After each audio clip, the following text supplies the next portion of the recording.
Warning, some of the animations in this game could be harmful for people who deal with epilepsy, seizures, or photosensitivity, so err on the side of caution when watching this series.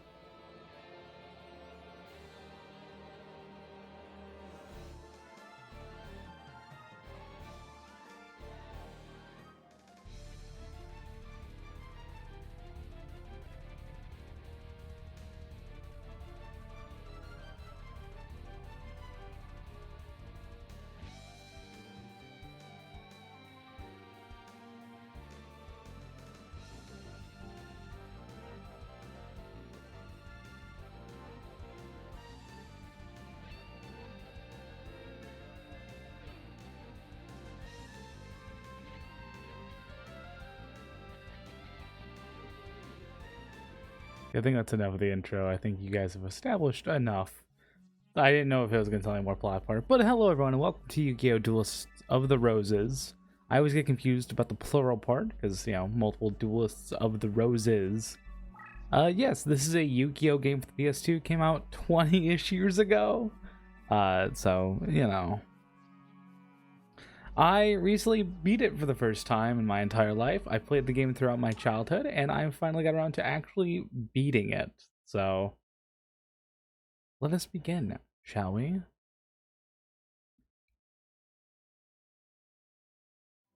The British Empire in the 1480s.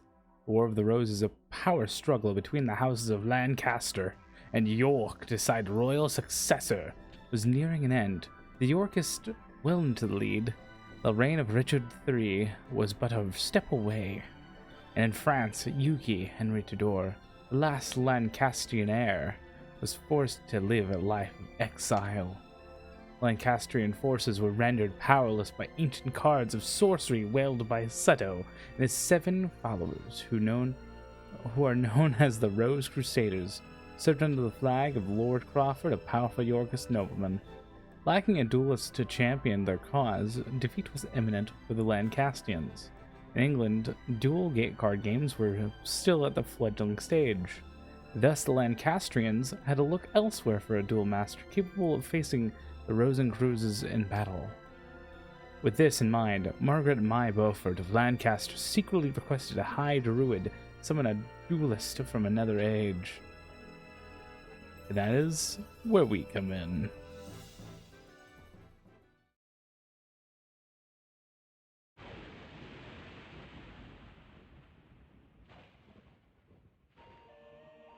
Ooh, summoned from the mystic circle of the red and white roses, the one capable of harnessing pure power. There was truth to the legend of the Rose Duelists. Lady Margaret, I did it now. We have means for defeating the evil forces of Rosencruz. Oh, my apologies. In my excitement, I'd forgotten. I was in the presence of the Rose Duelist. Let me introduce myself. I am Simon McMoran, High Druid and servant of the Lancasters. May I be so bold to ask the name to which the Rose Duelist would like to be known? So this actually does hold some matter. Depending on what you put in, will equate to what decks are available to you. There are a decent amount of different decks you can pick from, and they will select 3 in this game based on what your name is. I'm not really sure what the kind of like what correlates to what, but there is a website that does tell you what you get when you put in certain things. So I am going to be putting in DrNekobeard, specifically because I want to challenge myself with doing this playthrough with a deck I have not used before. So DrNeko it is. DrNeko, a fine name indeed. But if you do use my full name, you DrNekobeard, you can get a pretty decent water deck, and that's what I used for my first playthrough on my own. Now here's the situation. The year is 1485, and you are currently in Stonehenge, near Salisbury, England. The British Empire is in turmoil, with the House of Lancaster's rightfully claim the throne being challenged by the Yorkist usurpers. The power struggle is referred to as the War of the Roses, a name based on the badges used by both sides. A red rose for the Lancastrians, and a white rose for the Yorkists. Right now, our kingdom is threatened by the Yorkists and their wrongful claim to the throne.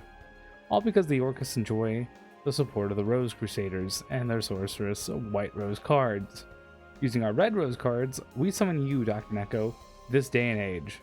We hope that your dueling experiences would defeat the Rose Crusaders and lead us to victory.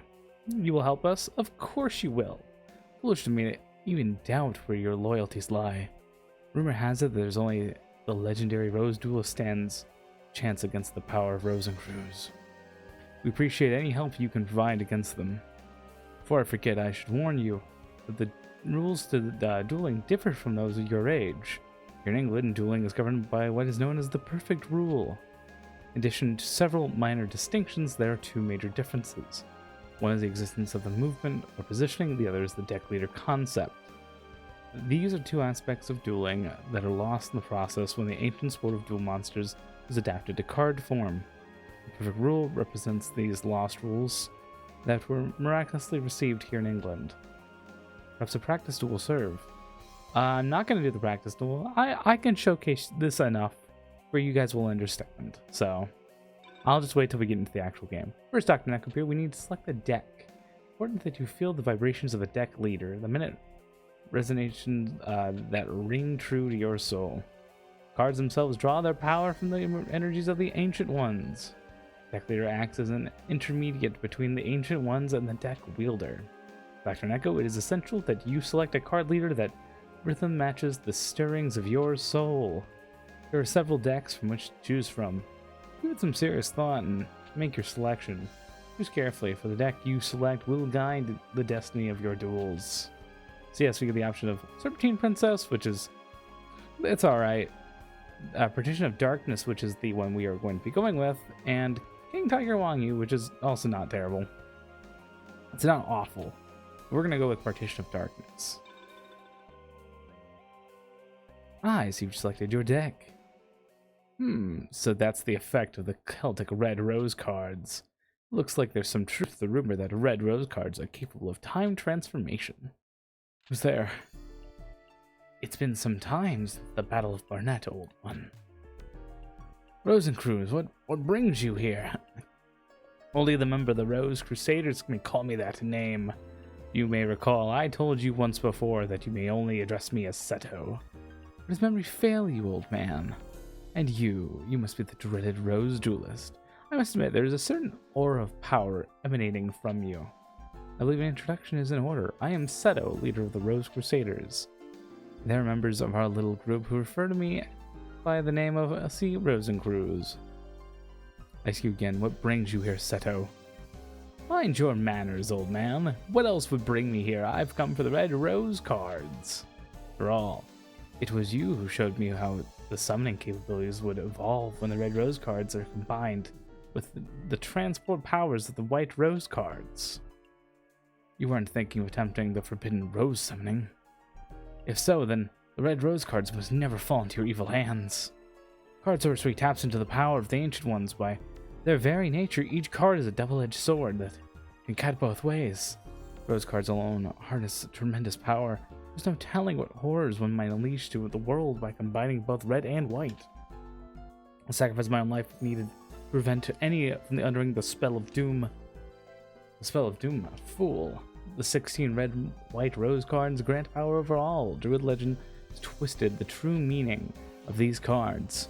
We Rose Crusaders have sworn to create a utopia free from the ravages of war. We intend to accomplish this with the power of the cards. And we shall do by extending the rule of Richard III throughout the known world. By the way, it was clever of you to form a circle of red roses within the White Rose's barrier to summon the Rose Duelist. You're foolish to come alone. This area surrounded it, and if you wish to leave with your life, you will only be by handing over the Red Rose cards. Me a fool? What about you? Are you foolish enough to actually believe the Red Rose cards would remain here in my possession? But after the summoning, I had the cards dispersed among our best duelists to keep them from your tainted hands. Then you leave me no choice but one option. I shall enlist the aid of the precious Red Rose Duelist. I cannot talk. You take leave of your senses. I won't lie. the intro to this is like really complicated for what it actually is. You speak too soon, old man. Heed my words, duelist. If you wish to return to your... I speak too soon. White, red and white positions must be laid out in reverse of the summoning order to send you home. You know the spell.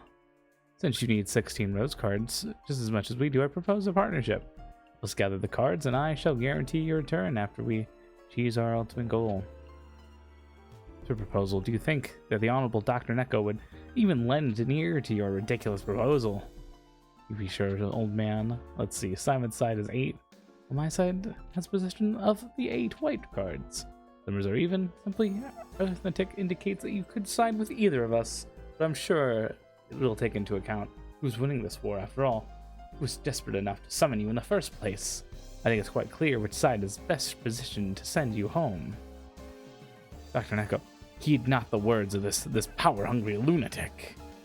Simon, you must resort to name-calling? I'm hurt. I'll tell you what, why don't we let this into our dear duelist? After all, Simon, the duelist's future is not ours. Decide now, is it? Well, yes, but splendid. In keeping the old tradition of the old temple gardens, I offer you the choice duelist. There are 2 roses. The white represents me, and the red represents the old Simon here. So I could choose red. Instead, by my side, choose the white. So we will actually be going with the Yorkist. My last playthrough, I did Lancastrians for my first, but I think story-wise, I kind of prefer siding with the Yorkist during the first playthrough, and then Lancastrians for the second playthrough. So we'll be starting with Yorkists. Wise choice, duelist. I see you well versed in judging the situation. So yeah, I'm going to be kind of ignoring the rest of the dialogue for the time being, as it's mostly just like, yeah, it's mostly just fluff. So yeah, our goal is to defeat 8 different duelists to obtain their cards to get sent back home. It's essentially a take on the Rose Wars. I don't really know that part of history that well. I never actually learned it in history at any point in schooling, so it doesn't really, I don't really know a lot about it. I know it's a British war. If you would have picked Lancastrians first, you would have to deal with a little cutscene before you can actually get into dueling.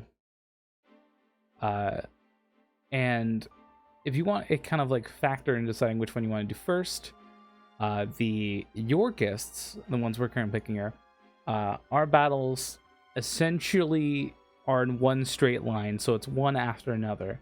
While if you picked the Lancastrians for your side, you would get the option of fighting multiple. Like you can pick different branching paths, allowing you more options and more like trying to figure out strategy. So, you know, if that's something you want to take into consideration, that is perfectly fine. So without further ado, I think I'm going to, just for this duel, have display on. It's kind of resource intensive on my emulator, so I'm going to err on the side of caution here. If I need to, if it lags the video too much, I will turn it off. But I will show it for the time being, as it's one of the sort of like niceties of this game. It's something that makes it really interesting. Rose Duelist, you dare to betray the hopes of Prince Yugi. I'll teach you a lesson you'll never forget. So yes, they took a historical war, the Rose War, took Yu-Gi-Oh! And then like, why don't we make this chess? A very complex chess. And now I've never actually played with this deck before, so if it takes me a bit to kind of get used to it, I apologize. But I'll see what I can do. I don't actually know any of the fusions, so I might in time like do something about that. I'm gonna go ahead and just play Ukazi. Hey is pretty weak, but has a bit of a healing thing going on. She loves spamming healing cards, so fun. If you were playing this for the first time, there is a website I highly recommend. I'm going to put it in like, the description if possible. It is a website that essentially shows you different, which I think like basically helps you with this game. I don't know what I was trying to say, but it helps you with this game. So I'm not sure what to play here. So this does increase wind monsters. I know it's specifically warriors. I don't have any warriors. I will be right back in this video. I'm going to be looking up and seeing what my fusions in this deck are like, what I can kind of work with. Okay, I can't particularly do anything with what I have currently, so I think I'll just play Skullbird in the hopes that they attack into it.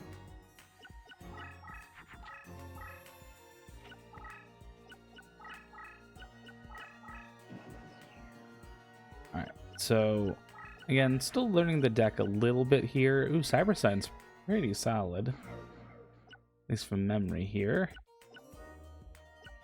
Still gonna need a warrior. I think what I'll do is I'll play Dimension Hole in the... I don't know. I need a monster up front. It's my problem with doing this one for the first time. Is I'm kind of out of my element a little bit here. I think I'll just play Saggy for now in defense. And see what I need to do.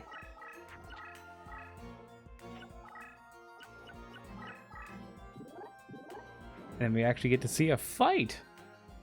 Oh boy. I will say for a mountain backdrop, it looks so glacier more than like actual mountain. Like I feel like I'm an iceberg. It's a weird sound effect.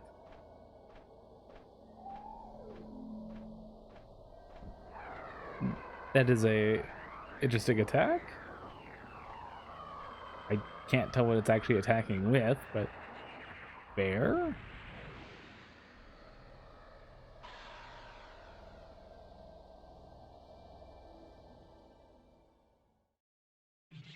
Thinking a good 1200 here. And then attacking into that. Ooh, just enough to be... Ooh. Aranith Parshath, one of the best monsters in old school Yu-Gi-Oh! It's a 1 tribute, 1900 attack. The effect in old school Yu-Gi-Oh! Is when it, I believe when it does battle damage, you can draw a card, which does like give you a +1, which is kind of nice. It's a bit on the weekend, but you know, it's a pretty decent card, all things considered, especially early on, getting a monster that can attack over it, you know?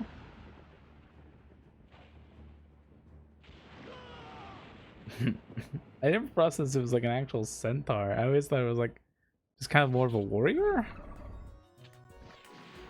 It did get spellbound. There's a lot of different factors in terms of like attributes and elements and stuff like that, and it's complicated.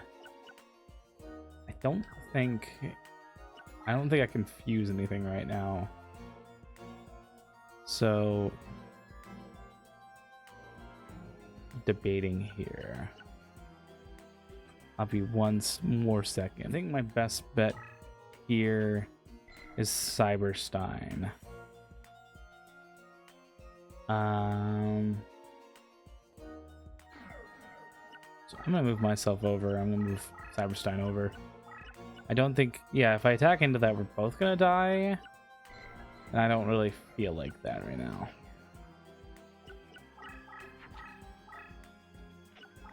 I'm mostly waiting out. Oh boy. Oh, fun. I'm mostly waiting out the general strategy for this deck, which is mostly using zombies. Gruesome Goo doesn't do anything for me here. I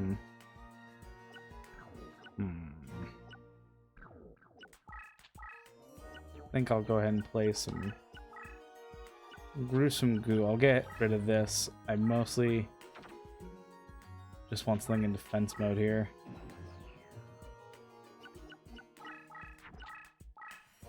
It's doing a lot more back and forth than I intended it being.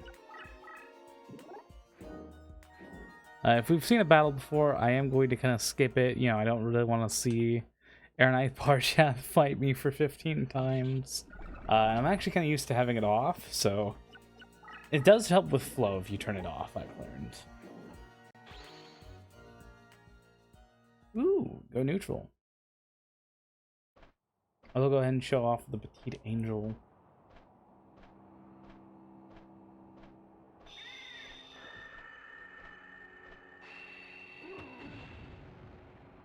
Did nothing. One thing I will say about Yu-Gi-Oh! They make a lot of very, like, early Yu-Gi-Oh! I think one of the things I love is how, like, they feel like monsters. These feel like monsters. That is a genuine critique I think I have for nowadays Yu-Gi-Oh! Is I think it really struggles with making it feel like making it feel like they're monsters. I think I goofed here slightly. Not sure. We'll see. I want to fuse these two.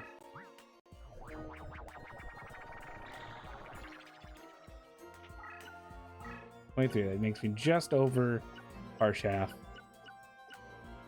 Cool. I don't know if I have a lot of zombies. I'm not sure the structure of this deck. Oof. I didn't expect it to go over Skullbird like that. Ooh.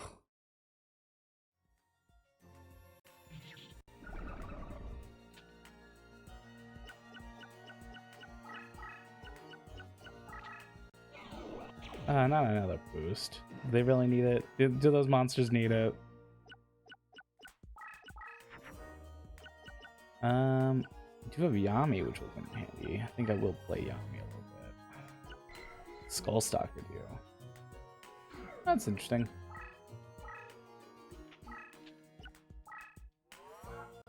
That'll come in handy, I guess. I'm not sure what Yami boosts.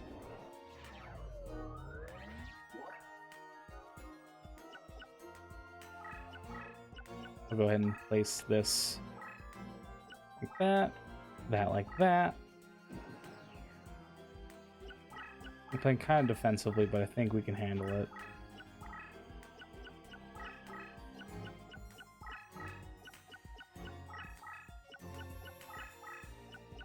Because I believe Pumpkin King, yeah, power increased all zombies.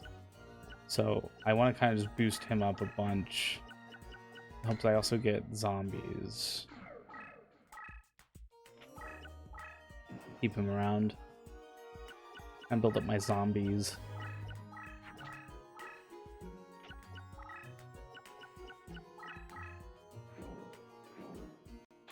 Okay, that does activate his effect, but that is just enough to get over him, so you get to look at this monster.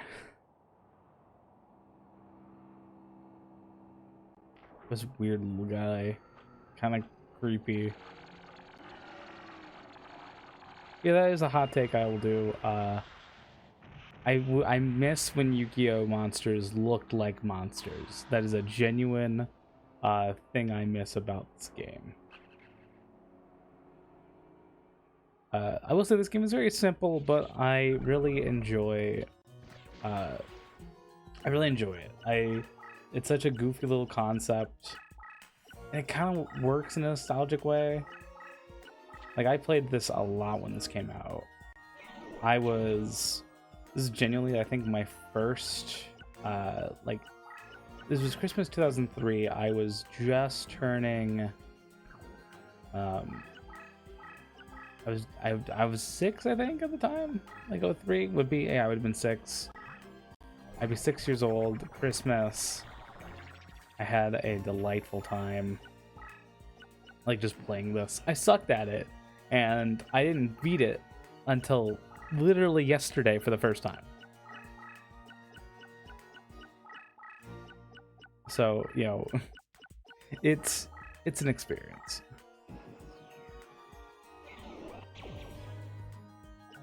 This will, I think, having this build will probably result in a very slow game, but I'm not too concerned.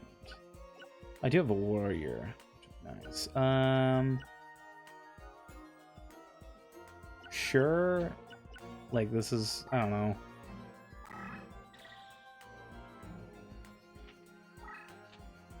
Yeah, I'll put that there. I'll tack into that. We can look at my big boy monster, my great mammoth of Goldfine. If you're someone playing and you want to go with passwords, some recommendations are, like, since I know we're kind of like a slow point in this first duel, I want to kind of keep this sort of like informative or interesting. Aqua Dragon is a terrific card to have in this game, and I highly recommend you putting the code in for Aqua Dragon. Best card in the game. It is I think like a 2200 monster, but has the effect of any spot that it goes into turns into water, making it a 2700 beat stick no matter what happens. So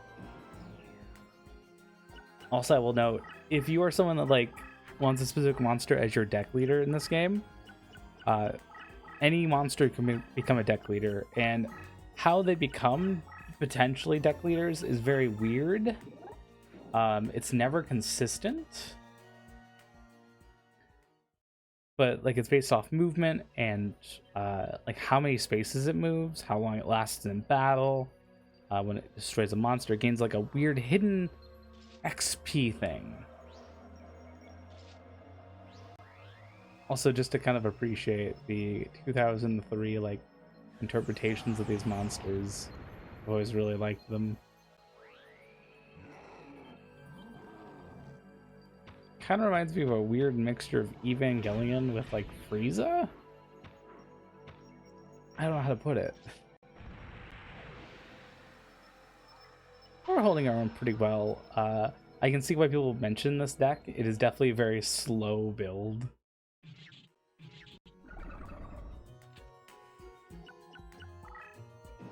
Alright, they're down to like the lows. Let's see if we can pull something out here.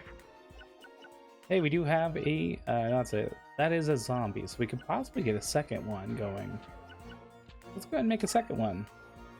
You know, if this fails, I think I will have you go first.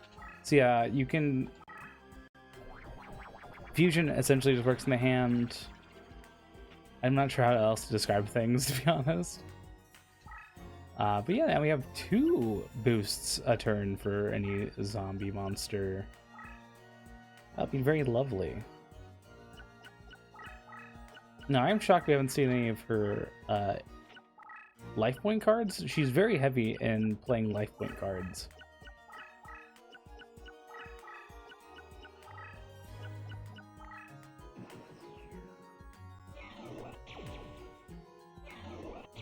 So yeah, bam. Allowing us to have some pretty beefy cards. Ooh, another zombie. I'll go ahead and play that. And we have a full field of monsters. It's kind of nice. And we'll slowly kind of make our way towards Taya here.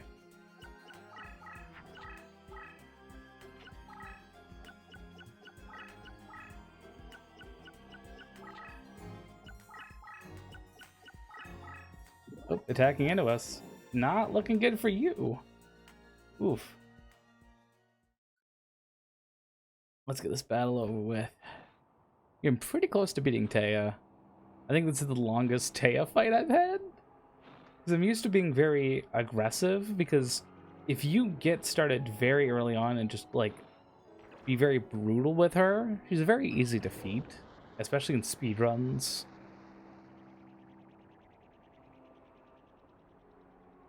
I think it's very interesting that they give, I'm not sure what I'm trying to say. I was going to say, like, oh, they give every monster an attack.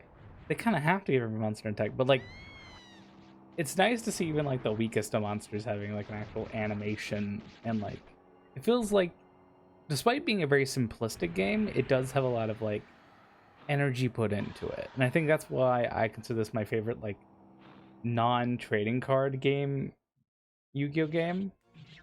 Like, in that realm of Yu-Gi-Oh games that are, well, technically card games or Yu-Gi-Oh games aren't, what does this do? Oh, it just boosts the stats. That's fine. That's fine. We get double boosts. We're fine. We're golden. We have full monster slots here, so we can't really summon anything. That's fine. Think what to do here. We'll just kind of advance a little bit. I want to attack into him, just to kind of. I'll explain why when it happens, because I want to kind of like explain it when I do it. I think we've already seen Great Mammoth's attack. I'm blanking for some reason, but you know, we're just gonna play this out. Yeah, you're attacking into me. Not the smartest of options, honestly. The AI, I will absolutely say the AI is completely dumb in this game sometimes. Completely dumb. So that is something to think about going in, is these are such dumb AI. Are you gonna attack into me for once? Oh no, you're not. Cool. So yeah, Great Mammoth's already at 3K, making it a little mini monster. I'm gonna combine these. I'm not sure if they do anything, but oh, they do! Oh, it's a Komori Dragon. Not much of an increase, but I'll take it. Skullstalker's kind of pointless. I'm kind of just using the Mammoth. I'm letting it kind of like... letting her slowly go through her cards. I'm not trying to prolong this duel per se. I'm just kind of like... taking my time with her. Kind of treating her like a little prey. I guess the best way to put it. Having the two Pumpkin Kings definitely helps. Ooh, what does this do? All my monsters are transformed into zombie monsters. That's actually kind of useful here. Especially having non-zombies. Let's see. You know what? Yeah. Oh, I have maximum? Ooh. Ooh. Okay, I think I know what I'll do. Skullstalker doesn't really do anything for me, so we're gonna go ahead and... boop, boop. Oh, they fuse? Oh, that kind of counteracts my strategy a little bit. Welp. Oh no. That's fine. Yeah, the emulator kind of lags once you hit that kind of... once you get any paralyzed animation, for some reason it just lags completely. I didn't even process I had 5 monsters. Are you gonna try to attack into me? Oh no, you're not. Okay. Yep. Now technically I could have won if I were to toss my monster at them. That's fine. It does let Zombie Warrior kind of gain a little bit. Don't really have a way of defending myself per se though. That is the best I got. Oh, that would just make Dragon Zombie. Yeah, I have a weaker option, but that's okay. I need something to kind of defend myself here. Why do I have this? What do I need a caterpillar for? Just to kind of defend myself a little. I'm gonna back my character up a little.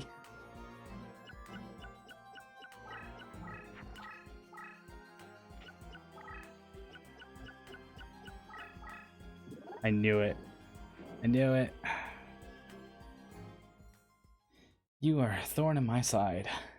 That's okay. I can easily use the Pumpkin Kings to kind of help. Plus, you're spellbound anyway, so it's like whatever.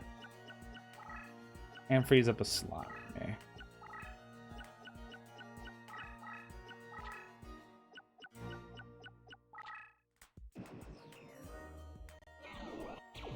And my cards are back in action, so I'm happy.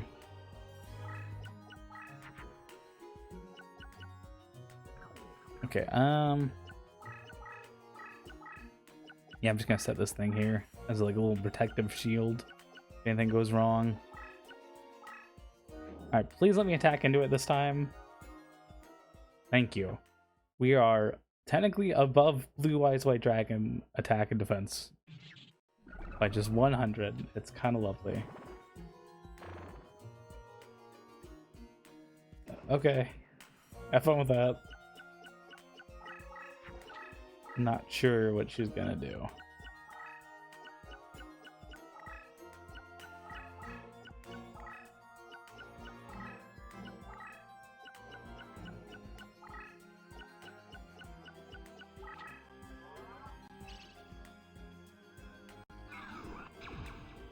Oh boy, another boost up. Oh my gosh. Okay, we are at 5 monsters still. Dragon Zombie's getting pretty powerful and big. I think I'll put this in the side just to have this around, honestly. I'm kind of worried. I'm sad. How long are we going? Oh, we've been going for 37 minutes, so a pretty decent amount of time for this. Yikes. So I can't really technically attack over that yet until like 2 turns from now. I'm gonna wait it out a little bit. Lily Flayed Plant right now.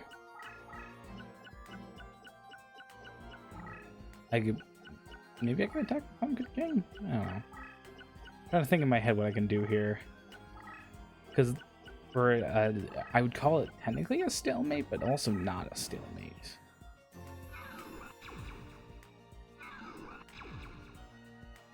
See, you can't really attack over me quite yet. See, nothing really to fuse per se, so... Next turn I can attack over you. I think I might just skip the turn. Oh my gosh, 4,300. Oh my gosh. It pays.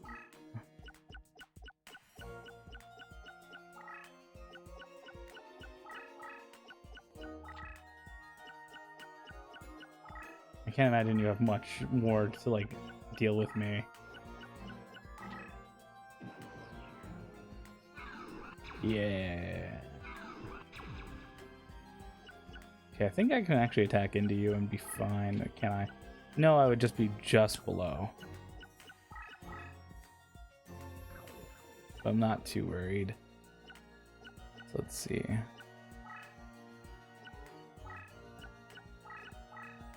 Then I don't really have anything else to do. Mostly just waiting game at this point. Yeah, come closer. Come closer to me. Okay, we're currently at 26, 38. I'm gonna back you up a little bit, and then back you in closer. Yeah, you were like right on my tail for attacking me. I guess I could use this opportunity to just kind of get rid of stuff. We don't really need anything here. Yeah, just go and get rid of it.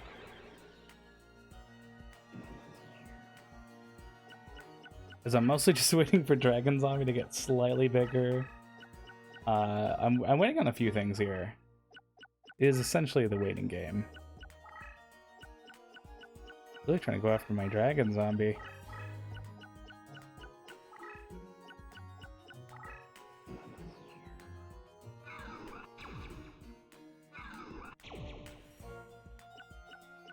You're 25 currently. What do I have? I have Curse Breaker.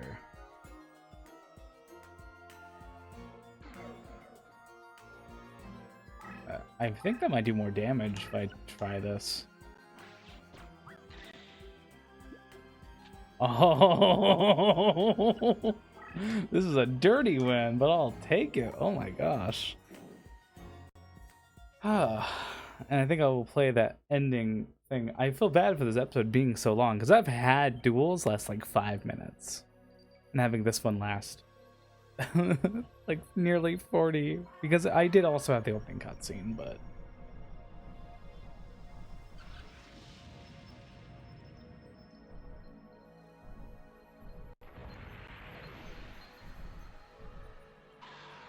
and down. Bam. We win. Shout out to our elephant here.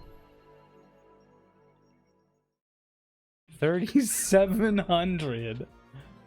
Oh my gosh. Lovely.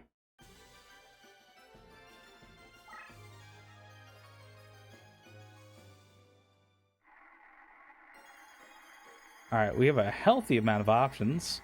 So this is the graveyard slot. Anything that gets put in my opponent's graveyard is up for grabs in a graveyard slot machine. If you get 3 in a row, you actually get a very rare card. They're sometimes not the greatest, but rare cards. So we're just going to spin it. I'm not going to focus too heavily on like getting the best pretty solid, honestly, for first roll. We got Air Knife Parshath, and got the Tears of Mermaid, which is a pretty good card, honestly.